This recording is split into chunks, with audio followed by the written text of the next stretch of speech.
উৎসব দেখে মুগ্ধ এশা মার্ডারের বাঁধন। ঈদে মুক্তি পায় বাঁধন অভিনীত এশা মার্ডার কর্মফল ছবিটি। মুক্তির 10 দিন পেরিয়ে গেলেও ছবিটি নিয়ে আলোচনা থেমে নেই। যতই দিন যাচ্ছে ছবিটি নিয়ে দর্শকদের আগ্রহ বাড়ছে। এদিকে ঈদের আলোচিত আরেক ছবি তানিম নূর পরিচালিত উৎসব। নিজের অভিনীত ছবির প্রচারে ফাঁকে দেখলেন উৎসব ছবিটি। পরে ছবিটি নিয়ে নিজের মুগ্ধতার কথা জানালেন অভিনেত্রী আজমেরি হক বাঁধন। গতকাল সোমবার উৎসব ছবিটি দেখেছেন বলে নিজের ফেসবুকে পোস্ট জানান বাঁধন। ছবিটি দেখার পর নিজের মুগ্ধতার কথা জানালেন এভাবে: উৎসব ছবিটি দেখার পর আমার মধ্যে অদ্ভুত ভালো লাগার কাজ করছে। আমি ভীষণ উচ্ছ্বসিত। ছবি দেখার পর আমি এতটাই উচ্ছ্বসিত ছিলাম যে ছবির পরিচালক তানিমকে ঠিকমতো কৃতজ্ঞতা জানাতে পারিনি।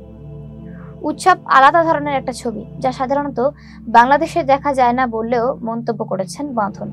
তিনি লিখেছেন, বাংলাদেশে এমন চলচ্চিত্র খুব কমই দেখা যায় যা সুনির্মিত এবং একই সঙ্গে চিত্রনাট্য নিখুঁত, রাজনৈতিকভাবে সচেতন ও লিঙ্গ সংবেদনশীল।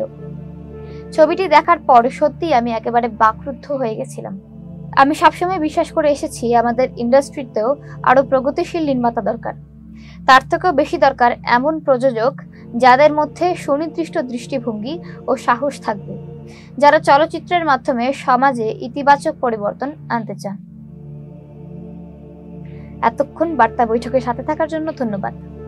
নতুন নতুন তথ্য ও সংবাদ পেতে বার্তা বৈঠকের ইউটিউব চ্যানেল ও ফেসবুক পেজের সাথেই থাকুন।